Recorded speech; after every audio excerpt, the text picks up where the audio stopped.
Ella, we need to talk about the lunchbox you made me today for work. What the heck was that thing? What do you mean? Was something wrong with it? Yeah, I guess you could say that. It seemed like a random mixture between the leftovers from last night's dinner and today's breakfast. Didn't we have fresh ingredients or something? It's been a while since I've seen a lunchbox this awful. I'd prefer if you didn't talk about the food I made you like that. You know, we're not doing so well financially these days. Of course, we're going to have to tighten our belts sometimes. We can't afford luxuries like fresh ingredients every day with the state of our bank account. So you'd rather send me to work with a lunchbox fit for a homeless dude than spend a tiny bit more money on fresh ingredients? That's great, Ella. Thanks so much. Frozen food's a hell of a lot cheaper than fresh and just as tasty. Why couldn't you have used that? We're talking less than $1 per bag. It might be cheaper than fresh, but it still adds up, Peter. I'm doing what I can to make sure you have a lunchbox every day with my own money. If they're so awful, buy the ingredients yourself. Why should I have to be the one to buy my lunchbox ingredients? I hate talking about money, but if you insist on having this conversation, it's because you only bring in $1,500 a month. The two of us have to get by on that, and it's not easy. Surely understand we're barely making ends meet. Do you really think we had the luxury of fresh ingredients given the situation? I'm sure we could, if you weren't so bad with money. Some of my coworkers are married and in similar situations to us, but their lunchboxes are way better than mine. How is it fair that I have to eat a hobo lunchbox while sat at the same table as a bunch of guys eating delicious handmade sandwiches with fresh ingredients? How do you know their situations are anything like ours? Because they're obviously not if they can afford that. Their wives probably work part-time or they get money from their parents or something. I think it's about time I started working. It doesn't have to be full-time. Even finding part-time work would lift a huge weight off her shoulders. Do you really want my mom on your case? It wouldn't matter if you had my back. I understand she's opposed to the idea of me finding work, and I know how strongly she believes a woman's place is in the home. But reality is reality, and we're not going to be able to keep our heads above water for much longer at this rate. Who's going to take her out shopping and to her doctor's appointments if you're out working all the time? She lives on her own. If you got a job, she wouldn't even be able to rely on you to do that anymore. I can still take her places while working a part-time job, Peter. Sure, in theory, but you know what my mom's like. She always messages out of the blue and asks you to come get her at the drop of a hat. It's better for everyone if you're able to move on short notice. Better for everyone or better for your mom? I know she can be sudden, but it's hardly ever an emergency, is it? What's the harm in having her wait a little sometimes? Don't you think asking your mom wait from time to time is a small price to pay for me having the ability to start working and bring in more money? Think about it. We could finally take the pressure off our severely overstretched finances. You make it sound so simple, but it's never gonna happen. My mom doesn't listen to a word I say. Besides, think about it. If you start working part-time, the messages are gonna start coming my way instead. She thinks a wife's place is barefoot in the kitchen, and nothing we can say or do is gonna change that. Fine, I give up. If I'm not allowed to get a part-time job, won't you at least start making more of an effort to reduce your spending? You buy things on your credit card all the time. We can't go on like this. We've been in the red for the last 6 months due to exorbitant repayments, and they're getting bigger still. What's the problem? We're still getting by, ain't we?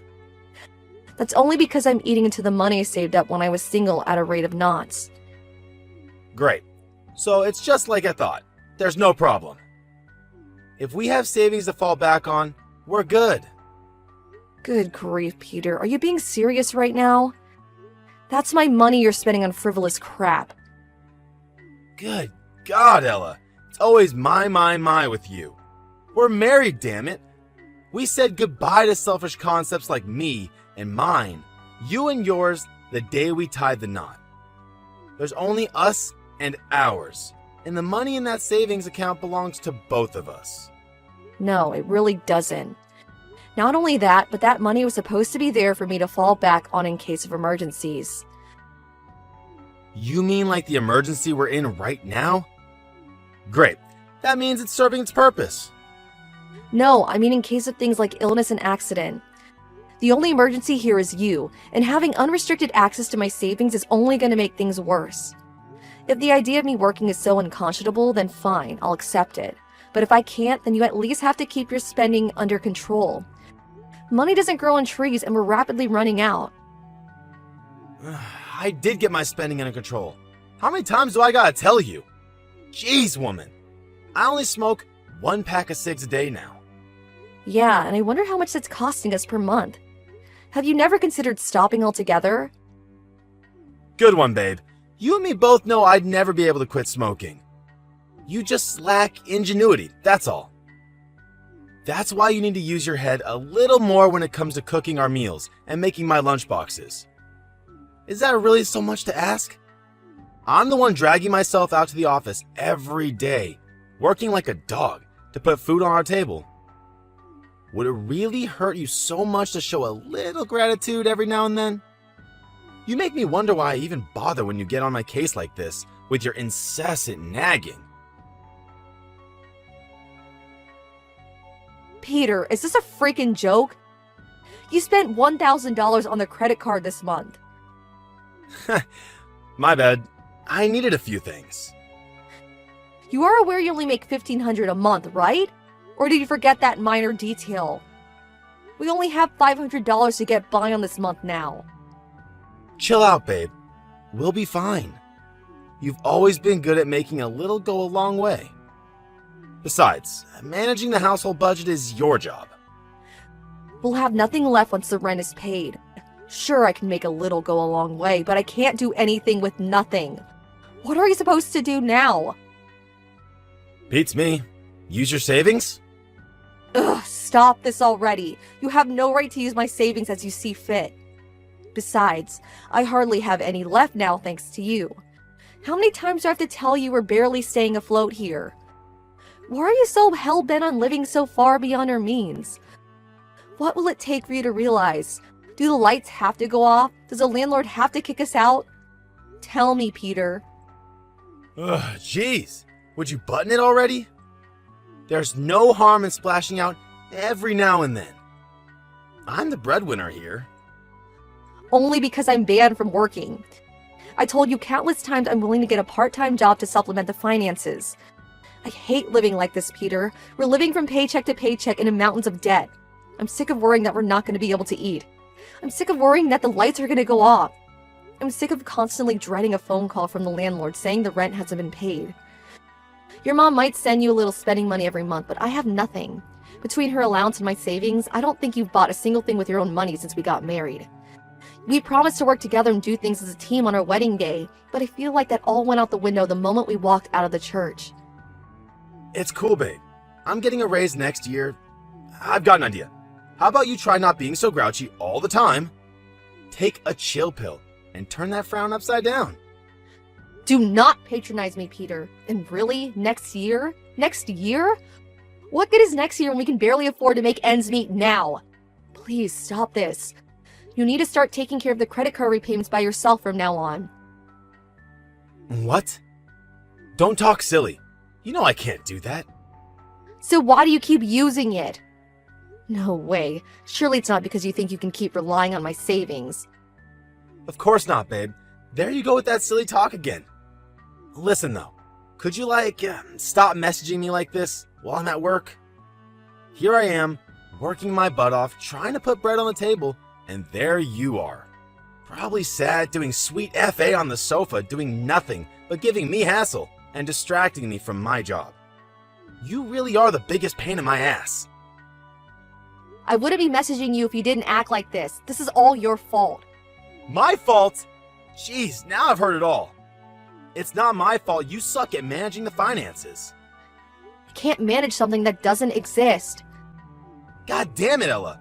It's always money, money, money with you. I'm sick of discussing this crap. This conversation is over. No, it is not. Mark my words, we'll be discussing this again when you get home. And you mark my words, I'll lose my rag if you try springing this crap on me when I get home from work. I'll be tired and want to put my feet up. Why are you like this? The only reason my lunchboxes look like they were made in the back of a garbage truck, and the only reason we have no money, is because you suck at managing the finances. I'm keeping up my end of the bargain by getting up early and showing up at the office every day. But you, no, all you do is nag, nag, nag. You get all sassy up there on your high horse when you talk about how we're supposed to be working together as a team, but the only one not doing their job is you. You're a grade A hypocrite, and I've had it with you. Don't you dare ever try to discuss money with me again. How can I manage the finances when you spend all of our money before I even get to see it? What do you suggest we do if you're not willing to stop spending like a moron? You will watch your tone when you speak to the man of the house. This is your last warning. How many times do I have to tell you it's your job to figure out how to make ends meet? Try using your brain for once. You see stories about people who get by on $100 a month all the time on TV. You just lack ingenuity. You really shouldn't believe everything you see on TV. That's $100 disappears on the rent before we even get to see it. My God, do you ever shut up? You're like a broken record. I'm sick of you. I ain't coming home today. What? Where will you go? Your mom's house? Shut your mouth. I didn't say you could talk. I'm done speaking to you. Peter, I'm at the bank right now, but your salary hasn't gone in yet. Is there any reason to be late this month? Oh, it's too late. I just took it out already. What? Why? Are you gonna give me it later? Nope. I'm done paying our living expenses. Excuse me? What's that supposed to mean? I gotta spell it out, huh? It means I'm not gonna be giving you any more money to cover our monthly living expenses. At least for the time being. What? What the heck are you talking about, Peter? Are you drunk? How are you supposed to live without that money? You'll figure it out somehow. Just use your savings or something. Is this a joke? I already told you I hardly have any savings left. Which means you still have some. You managed to keep on top of everything until now, didn't you? You just keep doing what you're doing. You have no idea how much it grinds my gears when you keep complaining and nagging at me to stop spending when it's obvious we still have money left. I'm not going to be able to keep up what I've been doing without your salary, Peter. I'm really not joking. Are you doing this because of that fight we had? You're pretty cocky for a parasite. Maybe this will teach you to show me more gratitude. Wow, so I'm a parasite, am I? Duh. You don't have a job, and you sit at home doing nothing but eating my food. What are you if not a parasite? It's the perfect word to describe you. I do nothing? Don't be ridiculous. I do the housework. I act as your mom's personal driver. I work very hard to keep everything in order while you're at work. And I sure as hell don't sit at home doing nothing but eating your food. Good for you, babe. Want a pat on the back? Shame none of that puts any money in the bank, huh? You're pretty arrogant for someone who doesn't earn a single cent.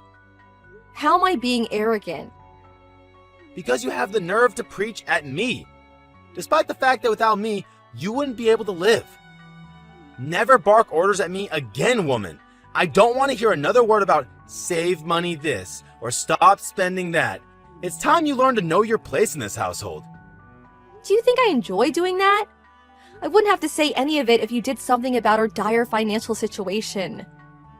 You seem to be having trouble understanding my position as the supreme authority in your life, as the man of this house. How are you going to make it up to me?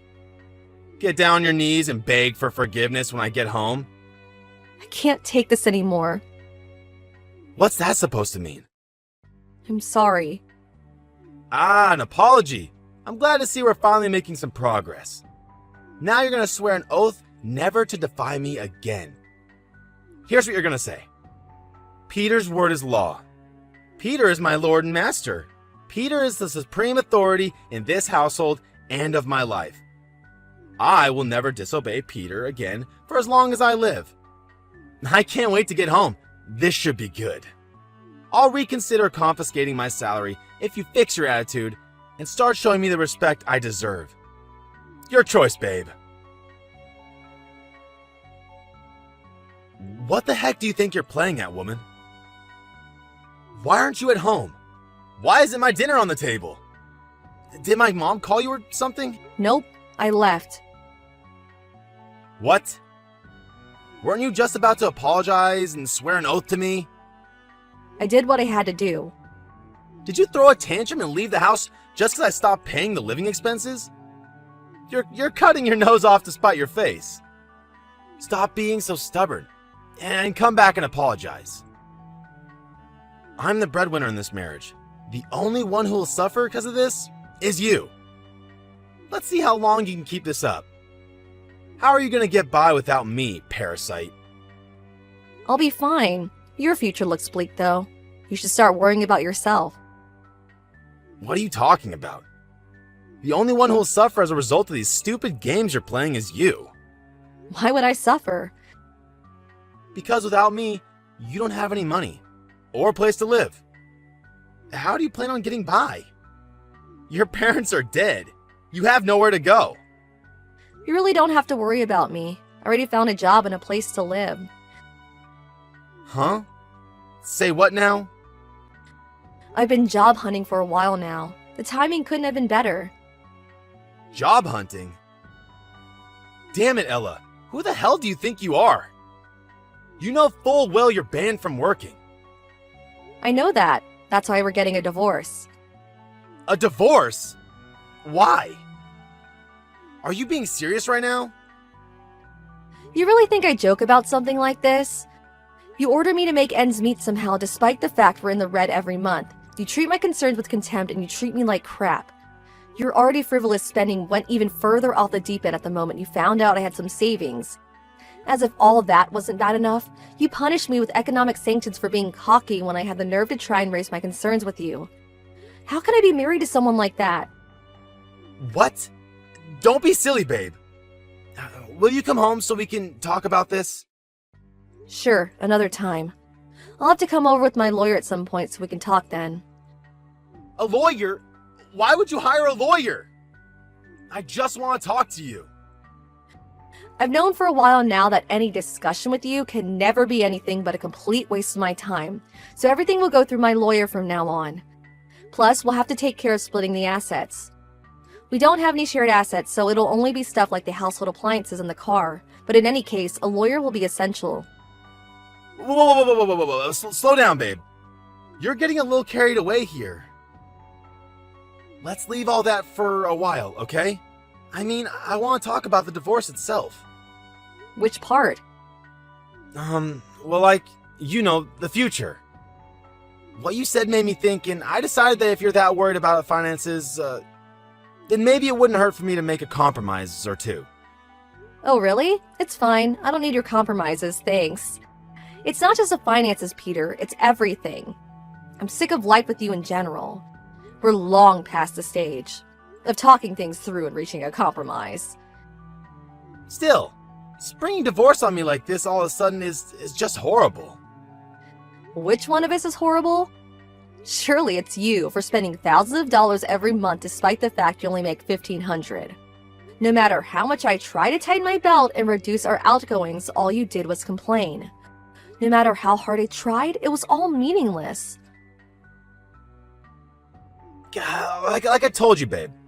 My coworkers seem to get by just fine. Surely you can understand why I wouldn't want to be thought of as the only one at the office who lives like a peasant. Why do you think I offered to find work? But no, you wouldn't even let me get a part-time job because it would upset your mom and her stone-age sensibilities. To put it bluntly, this is all your fault, Peter. You made your bed, now lie in it. Fine. You can get a part-time job. Like I said, too little, too late. But what's my mom supposed to do without you? I'm busy with work. I'll never be able to take care of her like you did.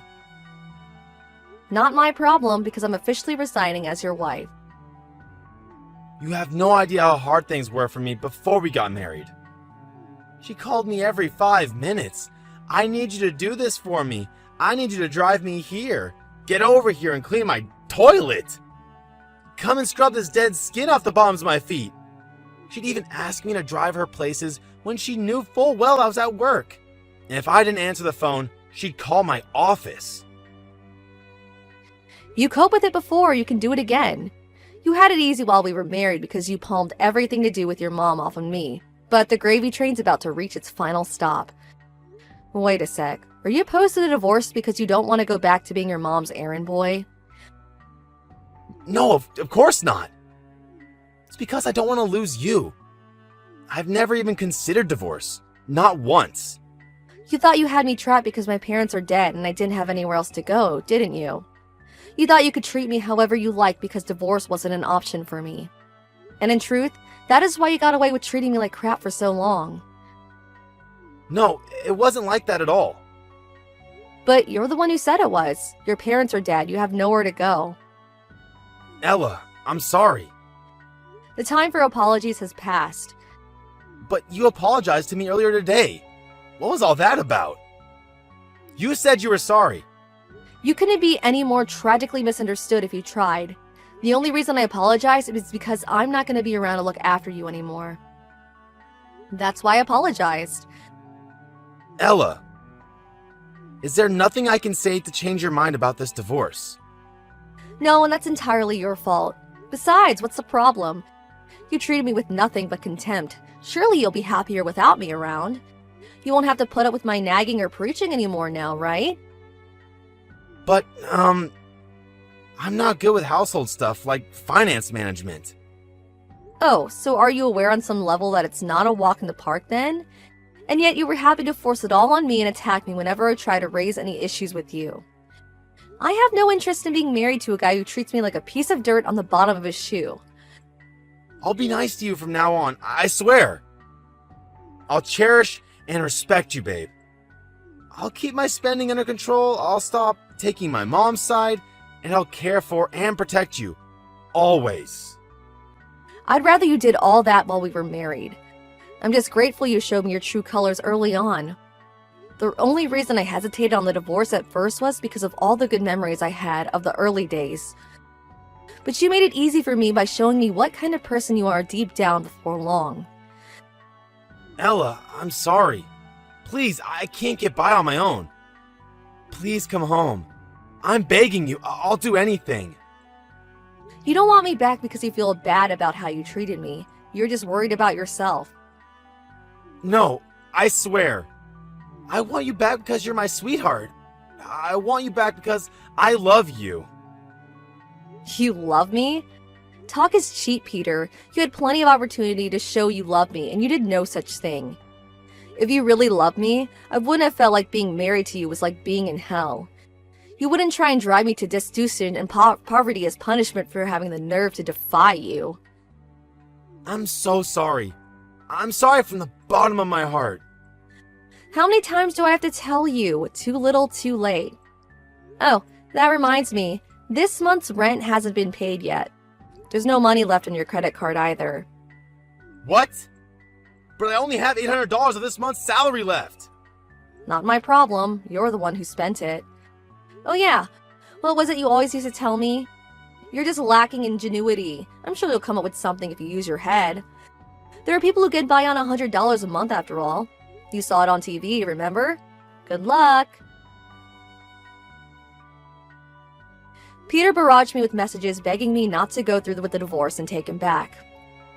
But my will remained unshaken, and I threatened to take him to divorce court if he didn't willingly sign the papers. I think he knew I wasn't joking because he signed the divorce papers straight away, albeit while sobbing uncontrollably. We didn't have a single cent left in savings between us to be divided up when the assets were split.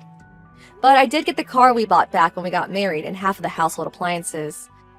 Seemingly incapable of living on his own and managing his own finances, my ex-husband moved in with his mom after the divorce was finalized. Predictably, his life now consists of being her personal housemaid, and between that and work, he longer gets any time to himself. According to one of his mom's neighbors who I happen to be friends with, he seems busier, more, and depressed than he's ever been in his life. To put it bluntly, his mom is a toxic parent and a vile human being who seemed to think of her son as her own personal property rather than a human being. As a result, she began confiscating his salary every payday the moment he moved in with her. Now he's even more destitute than he was when me and him were at our worst. He was in a similar situation with his mom back when we met, and I felt sorry for him at the time.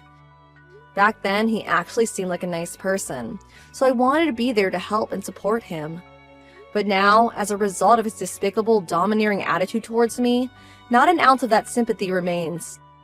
Now, for all I care, he can live out the rest of his days in abject despair, a perpetual victim of his deranged mother's torment. I found a job with a company that provides accommodation to its employees just before I divorced Peter. Now I'm living a happy, fulfilled, and admittedly very busy life. Since I live in a company dorm, I'm able to keep most of my salary, and the workplace culture is fantastic. Everyone there has been super welcoming and friendly. It's like in the space of a few weeks, I clawed myself out of the depths of the hell of married life with Peter, and made my way into a sort of paradise. We were only married for a little less than 2 years in total, but I can tell you it felt like a lifetime. I could never buy anything I wanted for myself with the actions of my selfish husband restricting me in my every move.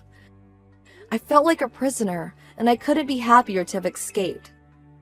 Since finding freedom, I buy myself whatever I want, whenever I want, and it feels great. Obviously, I can't keep this up forever, but for the time being, I think a little retail therapy with my own hard-earned money is just what I need. To tell you the truth, I'm not thinking about another relationship yet because the last one left me feeling so burned out. But if I do find a nice guy to settle down with, I'll make sure he understands the value of money. There are some mistakes you don't make twice.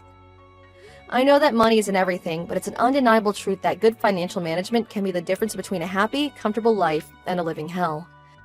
Having experienced the latter, I'm now more conscious of the importance of budget management than ever, which is why I intend to build my future on a solid foundation of sensible spending and moderation. Still though, I'm only human, so of course I'll still treat myself every now and then.